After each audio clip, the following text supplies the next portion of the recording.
Саламатсыздарбы, Эркин Тоо YouTube каналынын көрүүчүлөрү. Бүгүнкү биздин маекте Sky Industrial заводунун негиздөөчүсү Рахат Жунушбаева. Саламатсызбы, Рахат айым? Алгачкы эле менин суроом, завод ачуу идеясы каяктан келип чыкты? Бул тармакта азыр иштеп аткан лифт тармагында мен 2009-жылдан бери иштейм. Анан ошол жылдан бери эле жалаң Кыргызстанга башка өлкөдөн, Кореядан, кээде Кытайдан продукцияларды биз импорттоп алып келебиз да. Мени ушул убакыттан бери ойлондурган, эмне үчүн биз Кыргызстанда өзүбүз завод ача албайбыз. Ушул жакка дагы, ушул тарапта дагы бир иштеп көрсөк жакшы болот эле деп мен 4-5 жылдан берки оюм болчу да. Анткени Кыргызстандан тапкан акчабыздын миллиондой эле биз чет өлкөгө кайра эле ошол бир продукцияны сатып келиш үчүн эле чет өлкөгө жиберебиз да. Карап көрсөк, мисалы үйдөн 90% үйдө биз колдонгон товарлардын 90% чет өлкөдөн алып келебиз. Ошол 90% чет өлкөдөн алып келген товарларды сатып алыш үчүн бизге келген, бизден тапкан акчаны, каражатты бүт эле кайра импортко жиберебиз да. Ушуну көп жылдан бери ойлонуп, Кореядагы жана Кытайдагы өзүбүздүн партнерлор менен сүйлөшүп, алар да мага дем күч беришти. Завод ачканга силерге да мүмкүнчүлүк бар, өз жардамыбызды беребиз, технология жактан жардамдарыбызды беребиз, өтө деле оор эмес, эгерде баштасаңар, сөзсүз түрдө силер кылганга мүмкүнчүлүгүңөр бар деп ушундай дем күч бергенден кийин анан биз заводду ачалы деп баштадык да. Анан экинчиден Кыргызстанда Япония тарабынан уюштурулган бизнес курстар бар. Ошол бизнес курска Япониянын эң күчтүү профессорлору, эң күчтүү ошол менеджменттеги адистери келип сабак беришет. Ошол жактан 6 айга жакын окудум. 6 ай окуп, Өзүңүз окудуңуз? Ооба, жок, группаны бизнесмендерди набор кылышып, биз ошол жактан окуп, Японский центрдан. Окуунун аягында биз бизнес план жазышыбыз керек да. Биздин эмне идеябыз бар, эмне мечтабыз бар, эмне максатыбыз бар, ошону же болбосо өзүңөрдүн бизнесиңер болсо, ошол бизнести андан ары өнүктүргөнгө кандай пландарыңар бар, бизнес план жазыш керек болчу. Ошол жерден Кыргызстандагы лифтостроительный завод, лифт өндүрүү заводу деп бизнес план жазгам. Бизнес планды жазгандан кийин биринчи өзүм да ишенген эмесмин. Ошол бизнес планды мен ишке ашыра алам деп биринчиден защита, ошо профессорлорго защита кылып атканда. Экинчиден мен ушу защитадан кийин байкаганым, профессорлор деле мага ишенишкен эмес болуш керек да. Хорошо деп эле мындай көп суроо беришкен эмес. Угуп эле ушу менен токтоп калганбыз да. Анан ошол бизнес планды ишке ашыруу боюнча ошо жазгандан кийин, жарым жылдан кийин иштей баштадым. Каражат издеп. Профессорлор ошол бойдон унчушкан жокпу? Алар кандай колдойлуу деген? Жок, эми ал этапта андай болгон жок. Ал этапта андай болгон жок. Ошол айтып атпайм, биринчиден өзүм күмөн санагам. Ишке ашырганга мүмкүнчүлүк болобу, болбойбу? Кыргызстанда возможно ушундай завод ачыш. Экинчиден, балким ошо мен күмөн санаган үчүн профессорлор деле ошол жарым жылдан кийин ишке ашышына эмне туртку? Сразу ишке ашкан жок. Мен ошо көп жылдан бери иштешип жүргөн бир партнерим Өзбекстанга келатам, Ташкентке убактың болсо, мүмкүнчүлүгүң болсо жолугушууга келип кал дедим. Жолугушууга барып, мен өзүмдүн идеямды айтып баштадым да. Лифт өндүрүү заводун Кыргызстанга ачсам деген оюм бар эле, бирок эми чоң лифттерди, жүргүнчүлөрдү ташыган лифттерди ачканга биздин эми жетпейт болушубуз керек, технологиябыз. Бирок балким кичинекей бир груз ташыган 50 килограммдык, 100 килограммдык лифттерден баштасамбы деген оюм бар десем, ошол жерден ошол партнерим айтып калды да.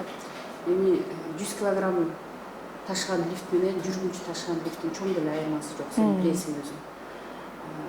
Бир жолу элес жүргүнчүлөрдү да ташыган, жүктөрдү да ташыган, баардык түрлөрүн жасаган лифтти чыгарганга сразу эле ошондон баштап жасай аласың, ал нары жетет. Экөөнүн чоң деле айырмасы жок технологияда деп. Ошол киши күч бергенден кийин Кыргызстанга келдим дагы, анан каражат издеп, инвестиция издей баштадым да, биздин ошо бизнес планды ишке ашырууга, заводду ачууга. Ошол проектти ишке ашыруу, ишке берүүгө канча убакыт кетти? 2,5 жылдай убакыт кетти. Планыбызда каражат тапкандан кийин, негизи планда биздики жарым жыл 7-8 айда бүтүрөлү деген планыбыз бар болчу. 8 айдан кийин биринчи продукциябызды чыгаралы деген план бар болчу. Бирок пандемия ортодон биз башталгандан кийин эле 3 айдан кийин пандемия башталып калды. Ал бир биздин да оюбузда жок болчу. Пландарыбыз уже оборудованиянын баары заказ берилип калган заводдорго. Ошо пандемия өзүнүн несин киргизип койду да. Пандемиядан башка тоскоолдуктар болдубу? Кандай кыйынчылыктар, болду? Ар бир иште биринчиден, экинчиден бул жаңы завод болуп аткандан кийин стартап да бул. Ар бир стартапта кыйынчылыксыз болот, сөзсүз түрдө кыйынчылык болот. Биздин ошо тажрыйбабыз бар болгондуктан биз ошо кыйынчылыктарды жеңе билдик деп ойлойм. Көп болду кыйынчылыктар, граница жабылды, оборудованиябыз туруп калды, почти 1 жылга жакын границада туруп калды. Анан Кыргызстанда кадр маселеси. Негизи эле техникалык тарапта, ошо техникалык жактагы кадрлар Кыргызстанда аз. Биринчиден, экинчиден эми лифт тармагы Кыргызстанда Советтер Союзунда да өндүрүлгөн эмес. Азыр монтаж кылып анан андан ары тейлөө кылганды билишет, бирок ушу өндүрүүдө кадрлар жоктугунан 2 жылдай ушу кадрларды үйрөтүш эң эле оор. Өзүңүздөр үйрөтүп чыктыңарбы? Ооба, биз эң биринчи ушу каражат түшөрү менен эле, бизге каражат табарыбыз менен эле эң биринчи ушу кадрларды даярдоодон баштадык. Анткени ар бир эле бизнесте, ар бир эле иште кадрлар бул негизгиси кадрда. Биз алдык, конструкторлордон алып, ошолорду үйрөтүп баштадык. Бизге ошо Кытайдагы жана биздин Кореядагы партнерлорубуз жардам беришти. 2 жылдай убакыт кетти. Азыр канча кызматкер иштейт заводдо? Азыр негизи биздики группа компания. Бизде бир компания эмес, бизде бөлүмдөргө бөлүнгөн. 150 киши общий иштейт бизде. Техника бөлүмүндөчү, ошо лифт жазуу бөлүмүндө? Лифт жазуу бөлүмүндө азыр 57 киши иштейт. Алар ар бири окутулган, Ар бири основной биз ошо технологияны үйрөтүшүбүз керек. Лифт өндүрүш үчүн технологияны билишибиз керек. Биринчи ошо өндүргөндө технологияны үйрөттүк. Экинчиден, биз эми 2009 жылдан бери иштеп аткандыктан адистер бизде көп эле. Ошол 2010 жылдан баштап эле биз ошо адистерди үйрөтүп келатабыз. Ошондуктан бизге кичине оңоюраак болду да. Билишибизче, ушул айдын башында биринчи лифт чыгардыңыздар. Каяка орнотулду, анан канча убакыт кетти ага чыгаруу үчүн? Биринчи лифт торговый центр, чакан торговый центр экен, ошол жака орноттук. Производствого биз 60 күн алабыз, бир лифттин производствосуна. Бирок эми биздики крупный серийный производство болот. Биз бир эле лифт чыгарабыз. 100 лифт түшсө, ошо 100 лифтти бир партия менен чыгарганга мүмкүнчүлүгүбүз бар. Санына карабастан 60 күн берилет, туура, 60 күн берилет. Стандарт кетеби же кандай болот? Биздики эми индивидуалдуу деп коет. Ар бир этажына жараша, грузоподъемностуна жараша, дизайнына жараша ар бир жерге биз индивидуалдуу подход кылабыз. Индивидуальный разработка. Лифтти мисалы бардык детальдардын баары бул жерде чогулат да турабы, жасалабы же башка жактан да алып келесиздерби? Жок, дүйнөлүк практикада бул лифт өзү 20 000 комплектующийден турат. Эгерде ар бирөөсүн алып санап чыкканда 20 000ге жакын. Ар бир метиздерин, ар бир эмесин 20 000ге жакын. Эми дүйнөлүк практикада ошо лифт өндүрүүчү заводдордо бүт баарын ошол комплектующийдин баарын, запчастьтардын баарын бир заводдон чыккан жок. Бөлүнгөн основной элементтерин өздөрү чыгарышат. Негизи ар бир ошо крупный башка дүйнө жүзүндөгү заводдордо деле ошондой. Биз компоненттер келет Кореядан, часть Кытайдан келишет, Россиядан келет. Биз бияктан кабиналарын, эшиктерин, машина помещенияга тийиштүү нерселерин биз өзүбүз бияктан өндүрөбүз. Калгандар сырттан келет экен, э? Бирок азыр кийинки планыбызда экинчи этап развития деп коет. Ошо экинчи этапта биздики ошол чет өлкөдөн алынып келген комплектующийлердин санын азайтып, Кыргызстандан көбүрөөк чыгарганга биз ошондой план. Россия деп калдыңыз. Бул завод Россияга лифтти орнотуп баштайт, э? Ошондой кызматташуу болуп баштады деп айтып калдыңыз да. Россия буга чейин башка өлкөлөр менен иштешип келген да, өздөрүнүн заводу жокпу же биздин завод, Кыргызстандын заводу эмнеси менен кызыктырды аларды? Жок, Россияда дагы заводдор бар. Россияда дагы чоң Советтер Союзунан бери ошо сактап калышкан, иштетип келаткан чоң лифтостроительный заводдор бар. Андан тышкары дагы чет өлкөлүк дагы заводдор бар болчу Россияда. Азыр эми санкцияга байланыштуу ал заводдор жабылып калды. Бирок Россиянын ички потреблениясын ошо Россияга керектелүүчү спрос өздөрү покрывать эте алышпайт. Өздөрү жаба алышпайт. Жетише албайт. Жетишпейт. Алар башка өлкөдөн алып келгенге муктаж. Биринчиден биздин продукцияга алардын кызыкканы, ошо Россиянын кызыкканы качество. Заводду толугу менен көрүштү, биздин продукцияны көрүштү, биздин партнерлорду көрүштү. Биз азыр Кыргызстандагы, Кореядагы жана Кытайдагы эң чоң ушу лифтостроительный тармакта, лифт өндүрүү тармагында иштеген эң чоң заводдор менен кызматташабыз. Ошолордун баарын көрүп туруп, анан биздин продукциянын качествосуна өздөрү эметишип, качествосын көрүшүп, анан кийин биз менен иштешип башташты азыр. Баштаганда бизде план стратегического развития деп коет, биздин өзүбүздүн компаниянын. Негизи биз 23-24 жылдары ушу Россиянын рыногуна чыгабыз деген планды койгонбуз. Бирок планды коюп атканда ар сөз баягы күнөө санайсың. Бирок ушул эрте болуп калды бизге. Башка өлкөлөрдө планда барбы? Планда бар. Планда Таджикистан, Өзбекстан, Казакстандан, андан азыр Армениядан дагы көп эмелер түшүп атышат, Грузиядан түшүп атат.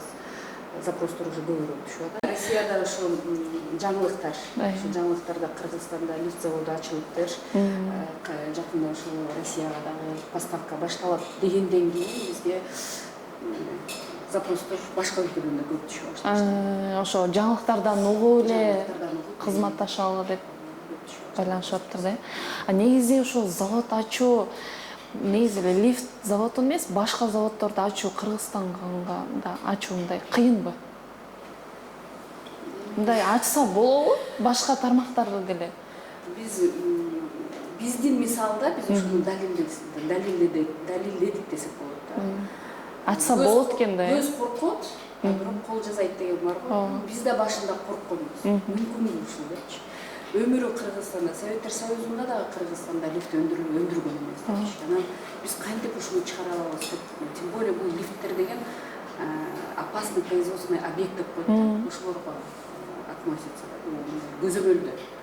Техникалык жактан да ошо 25 жыл иштеш керек, 25 жыл бою бул өкмөт тарабынан көзөмөлдө болот. Опасный производственный объект. Биз коркконбуз. Болот экен. Кыргызстанда дагы максат койсоң эле ошо максатты ишке ашырганга мүмкүнчүлүк бар. Завод ачууга мүмкүнчүлүк бар бизде да. Болот, э? Негизи лифттен башка дагы мисалы эскалаторлорду чыгаруу мүмкүнбү? Биз чыгара алабызбы? Жок, азыр эскалаторго биз андай ой жок. Анткени эскалатордун производствосу оор производстволорго кетет. Негизи дүйнө жүзүндө 95% Кытайдан чыгат. Эскалаторлор, эскалатор. Поэтому биз ал жакка азыр андай план койбой элебиз. Бирок биздики көп тармактуу завод. Биз лифттер деле гана эмес, азыр брондолгон эшиктерди чыгара баштадык. Дагы ошо Кыргызстанга башка өлкөлөрдөн импорттолуп алынып келүүчү. Азыр ошо брондолгон лифттерди чыгара баштадык. Экинчиден, азыр планыбызда бул уже август айынын аягы болуп калды. Ошо сентябрдан баштап биз рынокко жанагы азыр биздин планда экинчи уже этапта саркынды сууларды тазалоочу оборудованияны чыгарып баштайбыз. Мисалы ысык көлдүн тегерегинде пансионаттар көп, кафелер көп, дом отдыхлар көп. Ошолордун суулары көбүнесе мындай тазаланбай эле жер астына же болбосо көлгө куюлуп кетип атпайбы. Ошолорду тазалоочу оборудованияны чыгарабыз деп азыр корейский компания менен биз келишим түздүк. Алар жактан технологияны бизге үйрөтүшмөй болушту. Биз аларды Кыргызстандан чыгарып баштайбыз. Буга чейин уже чет өлкөдөн алып келчү, Кыргызстандан чыгарып баштайбыз. Байкап көрсөк, сиздин ишмердүүлүгүңүздө мындай иштеткен проекттериңиздин баары эле темир тезекке жакын экен да. Анан жакындарыңыз эми бул бизде кыргыздарда бар эмес мындай, бул аялдын иши эмес, эркектин иши деген сөз деп айта беришет го. Анан сизди да ошо эркектин иши менен жүрөсүң, аялдын иши эмес деп айтышпайбы сизге? Айтышат. Бул эркектин иши да сага кыйын эле болуш керек. Жалаң сотрудниктерибиз да биздики 90% эркектер. Иштешип аткан партнерлорум деле 99% эркектер болот да. Көп угам, кыйын эмеспи, оор эмеспи, биринчиден ошо эркектин жумушун кылыш кыйын эмеспи. Мен буга мындай деп жооп берем да, ал стереотип да. Биринчиден коомдо ушундай бир стереотип калып калган, эркектин иши бар, анан аялдардын иши бар депчи. Оор өнөр жайында деле ийгиликке жетишкен айымдар көп. Дүйнөлүк практикада.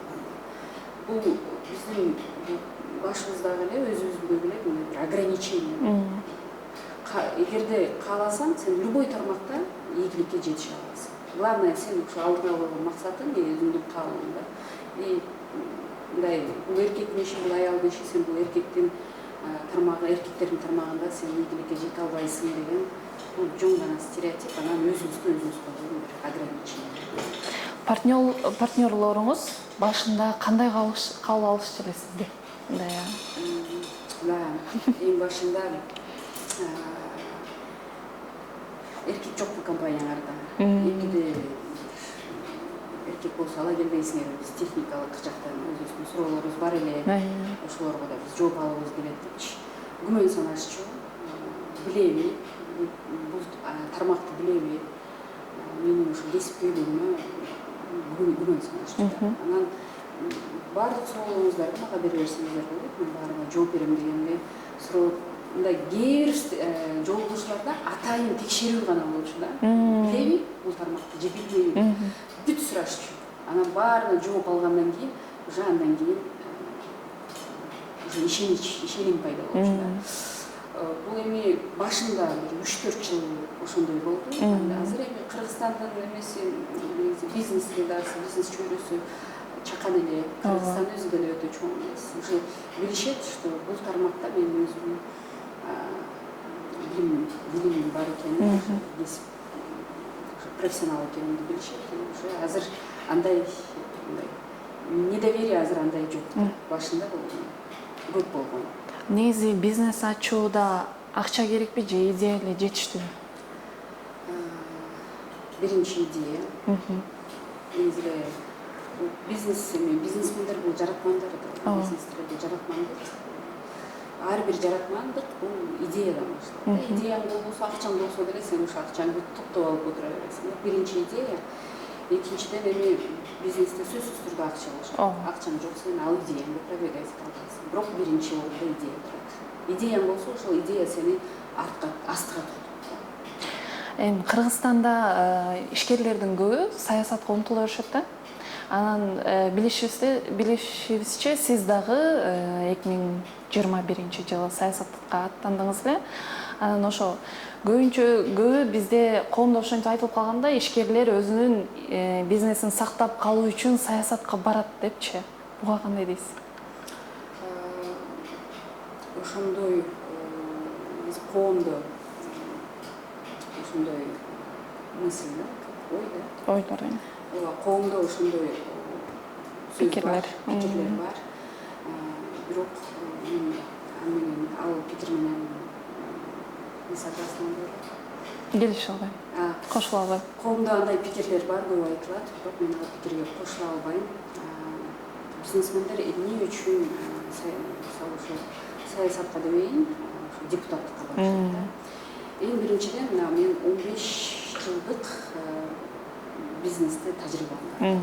Ошо 15 жылдан бери бизнестеги бүт оорчулуктарын да көрдүм, сыноолорун да көрдүм, закондорун да көрдүм. Баардыгы менен мен кичинекей бизнестен баштагам. Кичинекей бир магазинден баштап бүгүнкү күнү заводко келдим. Эмне үчүн Кыргызстан бизнесмендер парламентте болуш керек? Ар бир өлкөнүн экономиканын кыймылдаткыч күчү бизнес. Аны бизнестин ичинен чакан жана орто бизнес.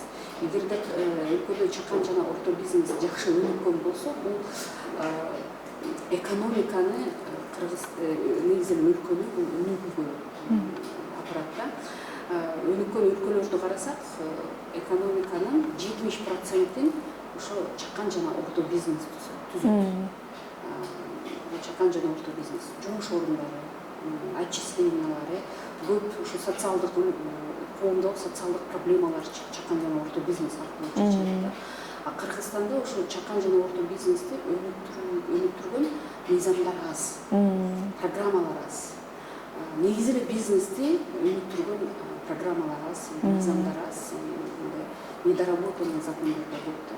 Бизнес дагы ошо жеке өзүнүн бизнесин коргош үчүн эмес, бизнес среданы өнүктүрүш үчүн парламентте сөзсүз түрдө бизнесмендер болуш керек да. Мугалимдер дагы болуш керек, сфера образованияга, врачтар дагы болуш керек, алар ошо здравоохраненияга, и бизнесмендер дагы сөзсүз түрдө болуш керек. Алар ошо экономиканы жана чакан жана орто бизнести өнүктүргөн, бизнести деле негизи өнүктүргөн өздөрүнүн салымын сөзсүз түрдө кошуш керек да. Тоң районунан баргансыз, Жок, мен партиядан баргансыз. Депутат болуп калсаңыз, кандай мыйзам чыгарат элеңиз? Азыр эле токтолуп кеттим го. Биринчиден ошо чакан жана орто бизнести өнүктүргөн жана коргогон мыйзамдарды чыгарат элем. Экинчиден аялдарды жана балдарды коргоо. Азыр коомдо күндө эле ушул жаңылыктарда насилие бар. Зордук, зомбулук. Азыр күндө эле ушул жаңылыктарда угуп атабыз, Кыргызстанда ошо зордук, зомбулук көбөйүп барат. Ошо айымдарды жана айылдарды жана балдарды ошо зордук, зомбулуктан коргоо. Жакында эле сиздин социалдык тармактагы баракчаңыздан көрүп калдык. Ошо Тоң районунда тигүү цехи ачылган экен. Азыр айылдарда ошо айымдарга, аял кишилерге жумуш менен камсыздалып атышат да, тигүү цехи ачылып. Эркектерге болсо, мисалы айылда жаткан эркектердин көбү жумушсуздуктан жабыркап келишет да. Ошол айылдардагы эркектерге жумуш менен камсыз кылыш үчүн эмне кылыш керек? Эмне кылсак болот? Мен ар дайым айтып келем да, велосипедти кайрадан ойлоп табуунун кереги жок. Ушундай бир жакшы сөз бар го. Велосипедти уже ойлоп таап коюшкан. Болгон эле ошону айдаганды, өзүнүн керегине колдонгонду гана үйрөнүп алыш керек да. Ошо Кореянын эле жолун басып өткөн жолду айтып өтөйүн да. Биринчи, алар Кореяда хорошо экспортко ориентированный компанияларды колдоо, ал башка. Андан тышкары жанагы чоң ушул ар бир отрасльга чоң компанияларды түзгөндөргө колдоо, аларга токтолбой эле коеюн. Ар бир регионго бирден чоң компанияларды Ачыш керек.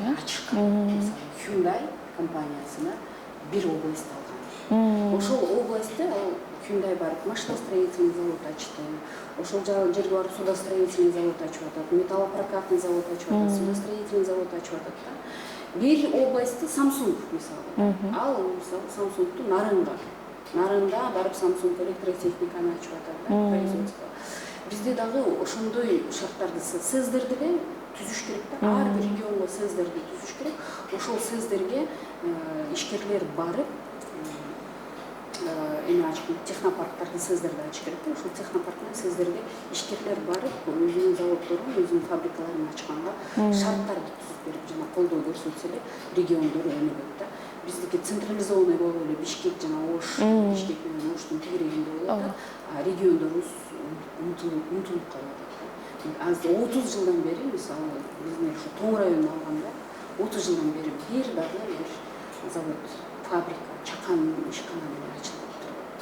Биз ушу региондорго келишибиз керек. Ишкерлер региондорго барып өзүнүн ишканаларын ачса, ошолорго биз дополнительный преференцияларды беришибиз керек. Дополнительный эмелерди беришибиз керек.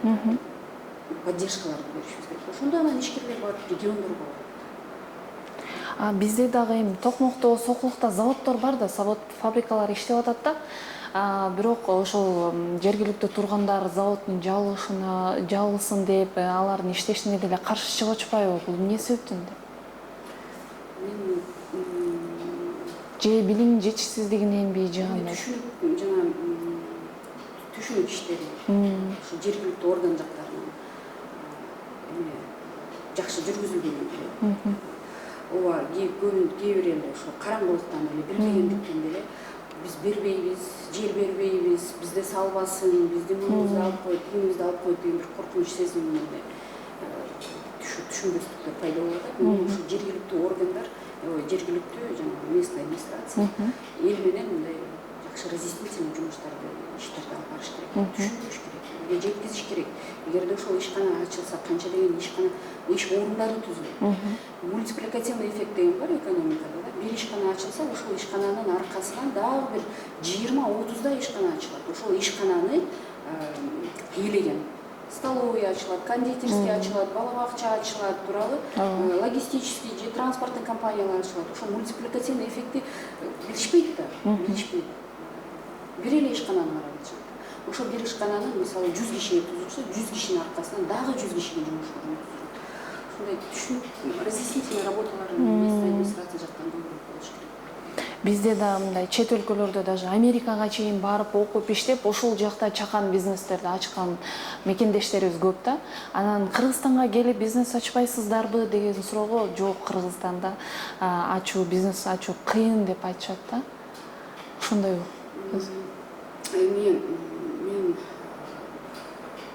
ар бир өлкөдө деле ушундай кыйынчылыктар бар. Любой эле нерсени баштап жеңилдиктер каралган эмес дейт да. Жеңилдиктер туура каралган эмес. Биринчиден, экинчиден биз же ошо кредитование, финансовый негизи, кредитный политика туура эмес. Кичине ошол жагында караса, өкмөт тараптан караса жакшы болот эле. Анткени стартаптарга, жаш бизнесмендерге, жаңы баштап аткан ишкерлерге кредит алыш, каражат табыш кыйын да. Кылгысы келет, баштагысы келет, бирок алар ошо кредит ала албай же каражат таба албай, ошо идея боюнча эле, бизнес план боюнча эле калып калат. Бар ушундай кыйынчылыктар бар.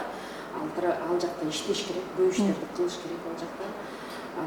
Бирок мен айтат элем да, негизи өнүгүп келаткан өлкөдө нишалар, бош нишалар бизнесмендерге көбүрөөк болот. Кыргызстанда азыр ушу карасам, ар бир тарапта мындай, эгерде туура жакшы бир бизнес же ишкана койсоң, сенин өнүгүп кеткенге возможность болот.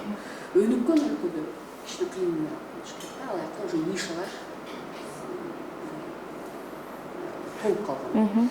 Экинчиден азыр ар бир кризис бул возможность деп коет го. Кыргызстан өзү кичинекей деп ушу көп бизнесмендер көңүл бурушпайт болуш керек. Өзү да өлкөбүздө кичине населениябыз өтө көп эмес деп, бияктан масштабный бизнес ачканга возможность барбы жокпу деп ошол жагында карашат болуш керек. Бирок азыр мына ЕАЭС, страны СНГ өлкөлөрү менен ЕАЭСтин интеграциясы, экономический интеграция деп азыр ошол жакка көп көңүл буруп атат да. Биз только Кыргызстанды гана карашыбыз керек, биздин сендени карашыбыз керек. Жана ЕАЭСти карасак, Кыргызстандан 10 эсе, 20 эсе, 30 эсе чоң бизге рынок ачылат. Ошол жакты да караса, жаш бизнесмендер, негизги бизнесмендер Кыргызстанга келип ишканаларды салышса, азыр жакшы возможность түзүп атат. Жакшы возможность. Ошол рынокты, ошол нишаны алып калган бизнесмендерге жакшы возможность түзүп атат. Бизде азыр эркек ишкерлерге караганда аял ишкерлер көбөйүп баратат да. Ошонун себеби эмне деп ойлойсуз? Эркектер үй бүлөсүн көп эркектер бакпай калды деген сөздөр да чыгып атпайбы? Эми аялдар ошол эркек киши үй бүлөсүн бакпагандан, айла жуктан өзүн өзү өстүрүп, ишкерликке баратат деген коомдо ушундай сөздөр көп айтылат да. Сиздин пикириңиз кандай болот? Сөзсүз эле эркектер үй бүлөсүн бакпай калды, мындай болуп калды, тигиндей болуп калды деп ага кошула албайм. Болгону гана мен айтып кетким келет. Бул акыркы ошо 4-5 жылдан бери аял ишкерлерге көбүрөөк көңүл бура баштады. Биринчи ошол түрткү болуп атат. Экинчиден ушул аял ишкерлер жана ийгиликке жетишкен аял ишкерлер дагы саны көбөйгөндүктөн ошолордон үлгү алып, биз мотивация алып, үлгү алып, биз дагы ушундай өнөксөт болот экен, биз дагы ушундай өзүбүздүн идеябызды ишке ашырсак болот экен деп, айымдар тарапта, аялдар тарапта ушундай тенденция кетип атат деп ойлойм да. Бул сөзсүз бул эркектерге Эркектерге тиешеси жок дейсизби? Бул аялдардын эле негизи бир эмеси, бир башка бир деңгээлге өтүп баратат деп ойлойм да, аялдардын развитиясы, ишкерликтеги развитиясы башка бир дагы бир тепкичке өйдөлүп бараткандыктан ушундай айымдар көбөйүп атат. Акыркы суроом болсун, жаш ишкерлерге кандай кандай мотивация же сунуш берет элеңиз? Азыр мектеп окуучулары бизге көп келип калат, студенттер да көп келип калат. Кийин профессиябызды тандаганга биз көрүп кетсек болобу, эмне профессиялар бар деп. Мен ошо ар дайым айтып келем да. Кыялдангыла. Ошо кыялыңар ишке ашат дегенге ишенгиле. Ал ошонун далили мен дагы кичинекей кезимден эле ошо кыялга ишенчүмүн, мечта деп коет го, өзүмдүн мечтама ар дайым ишенчүмүн. Анан ошол мечтамды, ошол кыялымды ишке ашырганга бүт аракетимди, бүт күчүмдү ошого жумшачумун. И анан, значит, мечты сбываются. Мен ошо жаштарга айтып кетким келет да. Ишенгиле, кыялдангыла, ошо кыялыңарды ишке ашырганга баардык күч аракетиңерди жумшагыла. Биринчи, экинчиден билимсиз өзүңөргө саморазвитие, самомотивация, саморазвитие. Ошол жака көбүрөөк көңүл буруп. Маеңизге рахмат, ишиңизге ийгилик.